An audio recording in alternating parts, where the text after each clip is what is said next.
মুসলিম শরীফের 6596 নম্বর হাদিসের বর্ণনা। এই হাদিসের বর্ণনাকারী আবু হুরায়রা রাদিয়াল্লাহু তাআলা তিনি বলেন, عن أبي هريرة رضي الله تعالى عنه قال قال رسول الله صلى الله عليه وسلم আবু হুরায়রা রাদিয়াল্লাহু তাআলা আনহুর বর্ণনা, আতাত ইমরাআতুন নবী সাল্লাল্লাহু আলাইহি ওয়াসাল্লাম বিসাবিয়্যিন লাহা, এক মহিলা তার সন্তান, ছোট সন্তান কোলে নিয়ে আল্লাহ নবীর কাছে আসছে।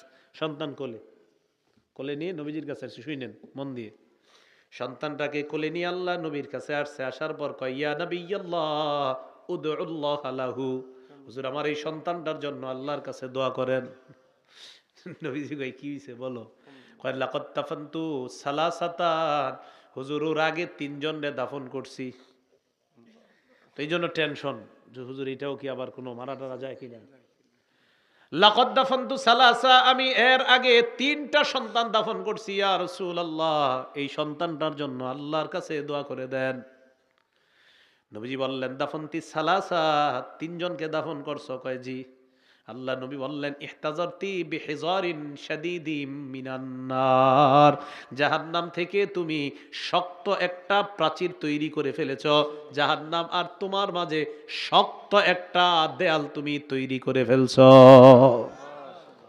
3 সন্তান দাফন করছো? কয় হ্যাঁ। প্রাচীর তো একটা তৈরি করে ফেলছো। সহিহ বুখারীর 1381 নম্বর হাদিসের বর্ণনা। عن أنس بن مالك رضي الله تعالى عنه قال قال رسول الله صلى الله عليه وسلم, আনাস রাদিয়াল্লাহু তাআলা আনহুর বর্ণনা, নবী সাল্লাল্লাহু আলাইহি ওয়াসাল্লাম বলেন, মা মিনান নাস মুসলিমুন ইয়ামুতু লাহু সালাসাতুম মিনাল ওয়ালাদ, কোন মুসলমানের যদি 3 জন সন্তান মারা যায়, কোন মুসলমানের যদি 3 জন সন্তান মারা যায়, ইল্লা আদখালাহুল্লাহুল জান্নাহ, আল্লাহ ওই বাবাকে জান্নাতে অবশ্যই প্রবেশ করাবেন। 3 জন সন্তান মারা গেছে, আল্লাহ তাকে জান্নাত দিবেন। কিন্তু কষ্ট তো, সন্তান মারা গেলে ধৈর্য ধরা তো সহজ বিষয় না। কিন্তু যদি সহ্য করা যায়, যদি ধৈর্য ধারণ করা যায়।